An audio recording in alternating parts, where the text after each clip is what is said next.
നമസ്കാരം.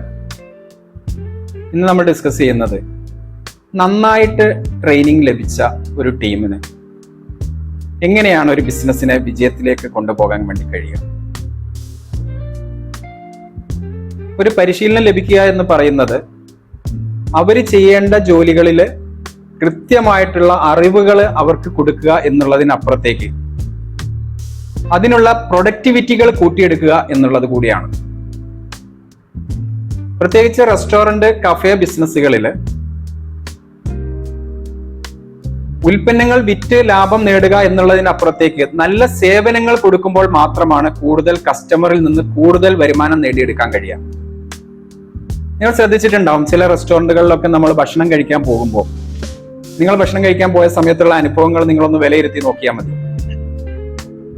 അവിടെ നിങ്ങൾ ഭക്ഷണം കഴിക്കുന്ന സമയത്ത് വീണ്ടും വീണ്ടും അപ്സെല്ല് ചെയ്യാനുള്ള സാധ്യതകൾ കണ്ടെത്തി വീണ്ടും വീണ്ടും നിങ്ങളുടെ മുമ്പിലേക്ക് കൂടുതൽ കൂടുതൽ പ്രൊഡക്റ്റുകൾ കൊണ്ടുവന്ന് തരുന്ന വെയിറ്റേഴ്സിനെ നിങ്ങൾ കണ്ടിട്ടുണ്ടാവും, ഇല്ലേ? ശ്രദ്ധിച്ചിട്ടുണ്ടോ അത്? പക്ഷെ ഇത് എല്ലാ റെസ്റ്റോറന്റുകളിലും ചെയ്യുന്നില്ല. നമ്മളൊരു ഊണ് കഴിക്കാൻ ഒരു റെസ്റ്റോറന്റിൽ കയറിയാൽ ഊണ് കഴിക്കാൻ നമ്മൾ ചോദിച്ചിട്ടുണ്ടെങ്കിൽ ഊണ് കൊണ്ടുതരും. ഊണ് കഴിക്കാൻ നമ്മൾ കൈ കഴുകി പോരുക എന്നുള്ളതാണ്. എന്നാൽ ചില റെസ്റ്റോറന്റുകളിൽ നമ്മൾ പോയി കഴിഞ്ഞാൽ നമ്മളൊരു ഊണ് ഓർഡർ ചെയ്തു, ആ ഊണ് അവർ നമ്മുടെ മുമ്പിൽ കൊണ്ടുവന്നു.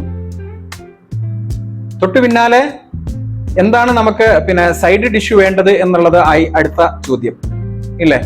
അതിൽ വ്യത്യസ്തമായിട്ടുള്ള വെറൈറ്റീസ് ഓഫ് ഐറ്റംസുകൾ അവർ നമ്മുടെ മുമ്പിൽ പ്രസന്റ് ചെയ്യും. അത് കഴിഞ്ഞ് നമ്മൾ ഊണൊക്കെ കഴിച്ചു ഏകദേശം ഒരു 50% നമ്മുടെ ഭക്ഷണങ്ങളൊക്കെ നമ്മൾ കഴിച്ചു കഴിഞ്ഞതിന് ശേഷം വീണ്ടും വെയിറ്റർ നമ്മുടെ മുമ്പിൽ എത്തുന്നു. എന്താണ് കുടിക്കാൻ വേണ്ടത്? അവിടെയുള്ള ബെറ്റർ ആയിട്ടുള്ള ഡ്രിങ്കുകളൊക്കെ അദ്ദേഹം നമ്മളോട് പറയും. ഇതിൽ നിന്ന് അതും അദ്ദേഹം നമ്മൾക്ക് വേണ്ടി സെല്ല് ചെയ്യും. അത് കഴിഞ്ഞ് ഇറങ്ങാൻ അത് കഴിച്ചു കഴിഞ്ഞതിന് ശേഷം എന്തെങ്കിലും ഡിസേർട്ട് ആയിട്ട് എന്തെങ്കിലും എടുക്കേണ്ടതുണ്ടോ വീണ്ടും ചോദിക്കും, ഇല്ലേ? ചില സ്ഥലങ്ങളിൽ ഞാൻ പിന്നീടും കണ്ടിട്ടുണ്ട്, സാറിന് എന്തെങ്കിലും ഫാമിലിയിലേക്ക് കൊണ്ടുപോകാൻ വേണ്ടി എന്തെങ്കിലും സ്പെഷ്യൽ ഡിഷസുകൾ പാക്ക് ചെയ്യേണ്ടതുണ്ടോ? ഇങ്ങനെ വീണ്ടും വീണ്ടും വീണ്ടും ഒരു കസ്റ്റമറെ സെല്ല് ചെയ്യാൻ കഴിയുന്ന രൂപത്തിലേക്ക് നമ്മുടെ സ്റ്റാഫിനെ നമുക്ക് ട്രെയിൻ ചെയ്തെടുക്കാൻ പറ്റും. ഒരു ഊണ് ചോദിച്ചു വന്ന ഒരു കസ്റ്റമറിൽ നിന്ന് ഊണിന്റെ വിലയേക്കാൾ വിലയുള്ള ഉൽപ്പന്നങ്ങളാണ് ഇവിടെ വിൽപ്പന നടത്തിയിരിക്കുന്നത്. ഇതെങ്ങനെയാണ് സാധിക്കുന്നത്? ഇത്തരത്തിലുള്ള അപ്സെല്ലുകൾ ചെയ്യാൻ വേണ്ടി നമുക്ക് എങ്ങനെ സാധിക്കുന്നു?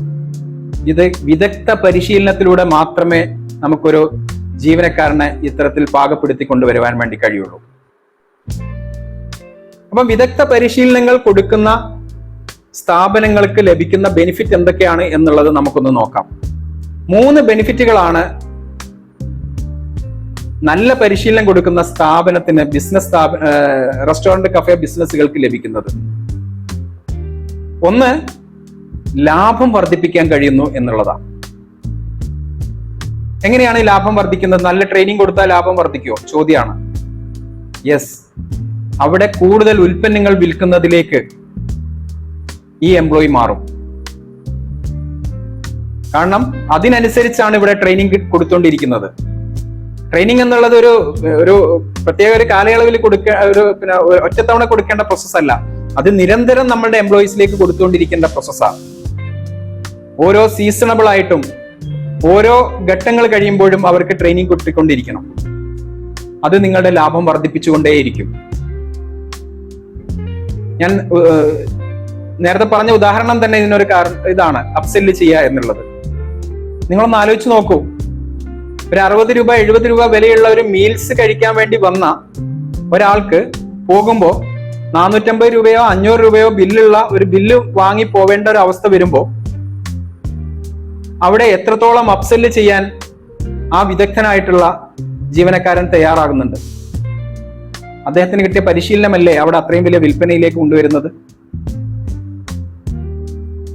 ദെൻ നെക്സ്റ്റ്, ടെൻഷൻ കുറയ്ക്കാൻ കഴിയും. ബിസിനസ് ഉടമയുടെയും ജീവനക്കാരുടെയും ടെൻഷൻ കുറയ്ക്കാൻ പരിശീലനം സഹായിക്കും എന്നുള്ളതാണ്.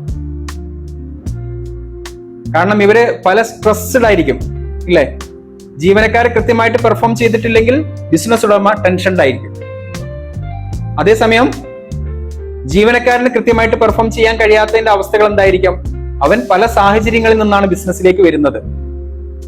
ആ സാഹചര്യങ്ങളിൽ നിന്നുള്ള അവന്റെ പല രൂപത്തിലുള്ള സ്ട്രെസ്സുകൾ ഉണ്ടാവും അവന്റെ മൈൻഡിൽ. ആ സ്ട്രെസ്സുകളെ മാറ്റാനുള്ള ടെക്നിക്കുകളും ടൂളുകളും അവന് കൊടുത്തിട്ടുണ്ടെങ്കിൽ മാത്രമേ അവന് ബിസിനസ്സിൽ കൂടുതൽ പ്രൊഡക്ടിവിറ്റി കൊണ്ടുവരുവാൻ വേണ്ടിയിട്ട് അവന് കഴിയുള്ളൂ. ഇത് പരിശീലനത്തിലൂടെ മാത്രമേ അവന് നേടിയെടുക്കാൻ പറ്റൂ. അപ്പൊ ടെൻഷൻ കുറയ്ക്കാൻ വേണ്ടിയിട്ട് ജീവനക്കാരുടെയും ബിസിനസ് മാനേജ്മെന്റിന്റെയും ടെൻഷൻ കുറയ്ക്കാൻ വേണ്ടി ട്രെയിനിങ് പ്രോഗ്രാമുകൾ സഹായിക്കും. ദെൻ മൂന്നാമത്തെ പ്രധാന പോയിന്റ് ആണ് ടീമിനെ കൃത്യമായിട്ടുള്ള ഒരു കെട്ടുറപ്പോട് കൂടി നിർത്താൻ ട്രെയിനിങ് പ്രോഗ്രാമുകൾ സഹായിക്കും എന്നുള്ളതാണ്. നമ്മൾ ഇതിനു മുമ്പുള്ള ഒരു വീഡിയോ നമ്മൾ ചെയ്തിട്ടുണ്ടായിരുന്നു. ഒരു ടീമിൽ 3 ടൈപ്പ് മെമ്പേഴ്സ് ആണുള്ളത്. ഈ 3 മെമ്പേഴ്സിനും കൃത്യമായിട്ട് അവരുടെ കൾച്ചർ അറിഞ്ഞുകൊണ്ട് അവർക്ക് ട്രെയിനിങ് കൊടുത്തെങ്കിൽ മാത്രമാണ് അവരെ ഇംപ്രൂവ് ചെയ്ത് കൊണ്ടുവരാൻ വേണ്ടി പറ്റുള്ളൂ. ആ 3 മെമ്പേഴ്സിന്റെയും കാറ്റഗറി ഞാൻ പറയാം. കൾച്ചറലി നെഗറ്റീവ് ആയിട്ടുള്ള ആളുകളാണ് ഒരു വിഭാഗം, കൾച്ചറലി ന്യൂട്രൽ ആയിട്ടുള്ള ആളുകളാണ് ഒരു വിഭാഗം, കൾച്ചറലി പോസിറ്റീവ് ആയിട്ടുള്ള ആളുകളാണ് ഒരു വിഭാഗം. അപ്പൊ ഈ ടീമിനെ ഒരു കെട്ടുറപ്പോട് കൂടി നിലനിർത്തണമെങ്കിൽ ഈ 3 വിഭാഗങ്ങളെയും നമ്മൾ യോജിപ്പിച്ച് നിർത്താൻ കഴിയുന്ന രൂപത്തിലുള്ള ട്രെയിനിങ് പ്രോഗ്രാമുകൾ ഇവർക്ക് കൊടുത്തുകൊണ്ട് ഇവരെ ഈ ടീം ബിൽഡിങ്ങിന്റെ ഭാഗമാക്കിയിട്ട് ഇവരെ മാറ്റണം. ഇന്ന് നമ്മൾ ഡിസ്കസ് ചെയ്തത് ട്രെയിനിങ് പ്രോഗ്രാമുകൾ എത്രത്തോളം റെസ്റ്റോറന്റ് കഫേ ബിസിനസ്സുകളെ സംബന്ധിച്ചിടത്തോളം പ്രധാനപ്പെട്ടതാണ് എന്നുള്ളതാണ്.